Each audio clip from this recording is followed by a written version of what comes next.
Queridos amigos, soy Rodolfo Guerrero Martínez aquí desde Fiscalística 2019 para tratar justamente las reformas fiscales rumbo al 2020 para Cohen TV y Coffee Low,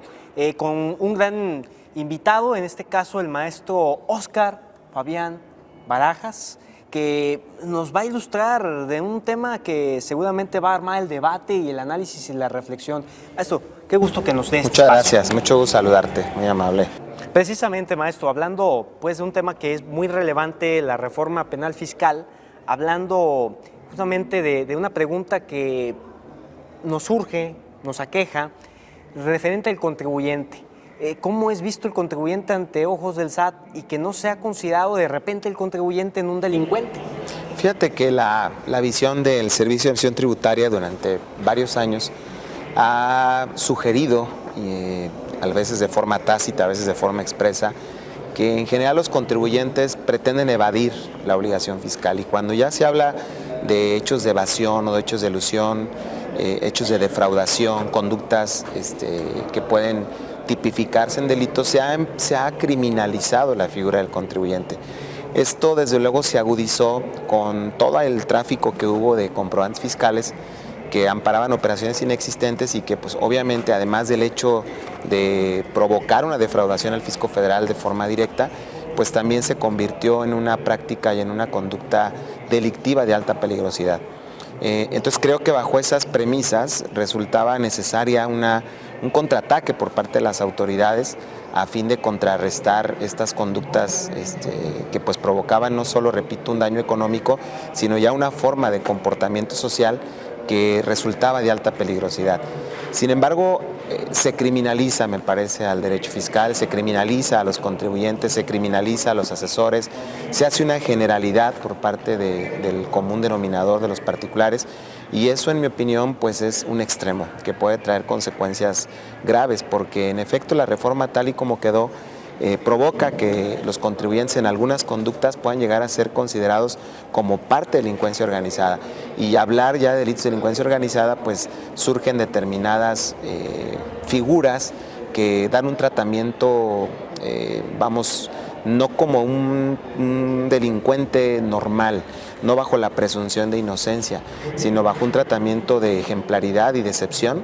en virtud del cual, pues repito, las conductas que para estos tipos de delitos proceden es contra realmente actos muy graves, como pudiera ser el terrorismo, la trata de personas, la pornografía infantil,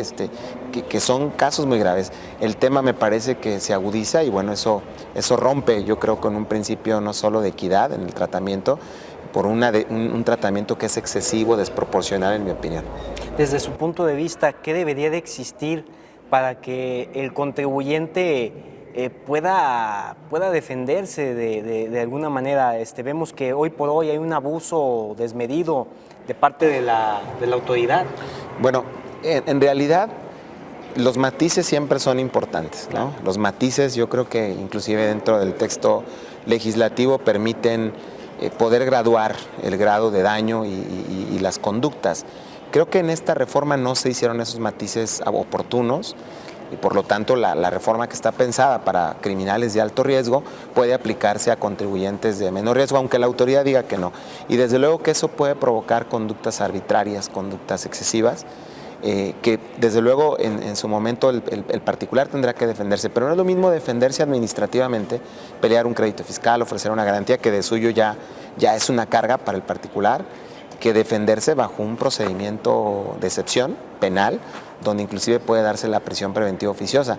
Y creo que lo más grave en este caso es, y lo que esperaríamos, aunque creo que hay una desesperanza más bien ya por la experiencia que tenemos, es el papel que pueda tener el Poder Judicial en este tipo de cuestiones. Porque si no se hizo el matiz legislativo, será el Poder Judicial quien tendrá que ir poniendo esos equilibrios. Sin embargo, en temas fiscales, desde hace ya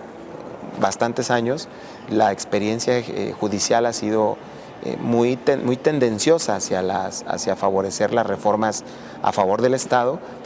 y esos matices han quedado a deber, ¿no? Por eso escuchamos tantas historias de contribuyentes que mediante un error, una falta de una declaración, pues les aplican toda la normatividad con rigor y bueno, no existe ahí la protección precisamente que ocuparíamos del Poder Judicial de la Federación.